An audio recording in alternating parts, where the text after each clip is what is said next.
अरे साईं दुनिया जा बेरी लगा पर बिना न कूदो सदो पर असांजी गिलाऊं था कनि गिलाऊं कनि निंदा अहिड़ा लॻा पिया आहिनि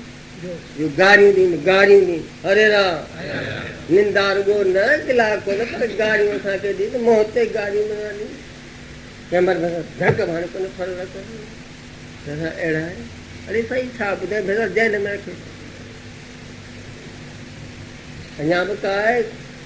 अरे साईं अञा कहिड़ियूं ॻाल्हियूं ॿुधायां भेण फांसीअ ते चाढ़ी कहिड़ियूं ॻाल्हियूं ॿुधायां बाक़ी अञा हद थी न हे जेको वेरी आहे तोखे गारियूं ॾे निंदा तुंहिंजी करे धक तोखे हणे जेल में विहारे फांसी ॾिनो अदा हाणे आहे वटि त बाक़ी कुझु आहे छा अञा बचा अरे हिकिड़े शरीर खे जेल में विहारे फांसी ॾे पर ही वेरी की ही वेरी अहिड़ो अथई हे बुरी संगत बुरा संकल्प बुरन कमन में लगाईंदई जयराम जी की पोइ वरी 84 लख जूणियुनि में घुमनि पुनरपि जन्मा पुनरपि मरण श्री राम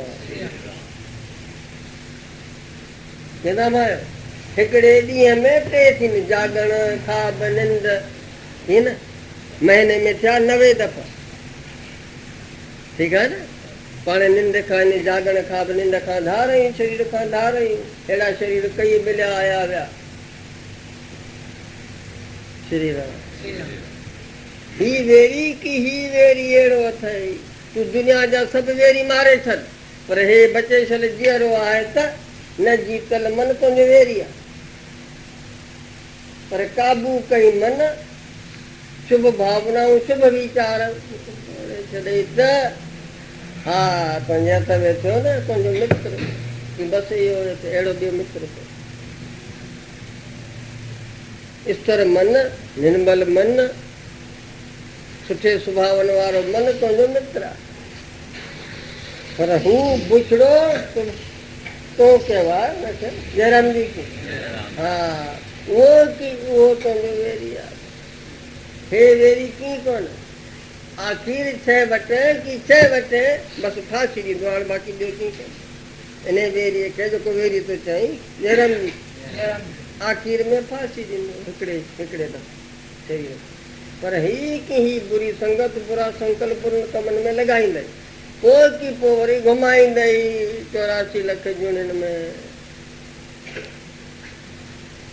वर रही जमन मंद वरी मरण उहो त हाणे कंडो थो लॻे सभु दुख आहे न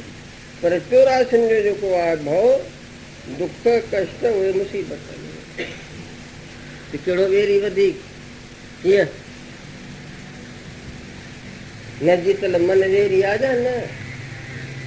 हाणे तूं काबू में अची वञे ऐं पंहिंजो हू थी वञे त कहिड़ो ॿियो मित्र आई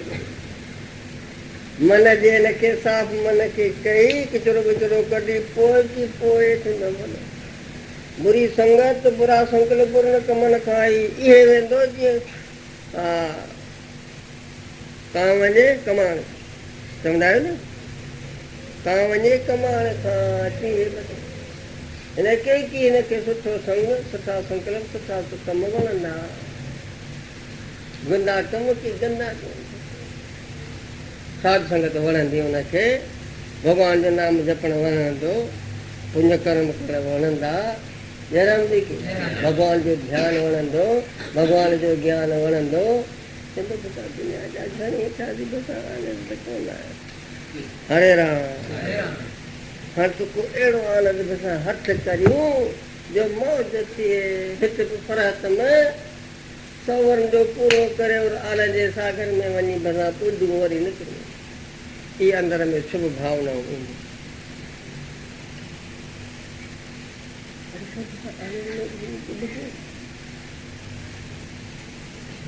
अहिड़ी ॻाल्हियूं था ॿुधायो असांखे पिचण आया त अड़े पिचण कोन आयो आहे हक़ीक़त ॿुधायांव त जे भायो त जनमण खां जिंद छिके त सुख जे सागर में सुख जो सागर आहे भॻवान सदाईं सत आहे बराबरि आहे भगवान आहे सागर, आनंद जो सागर, उनमें वञी ॿुधूं। भगवान में ॿुधबो त वरी न तुर पई।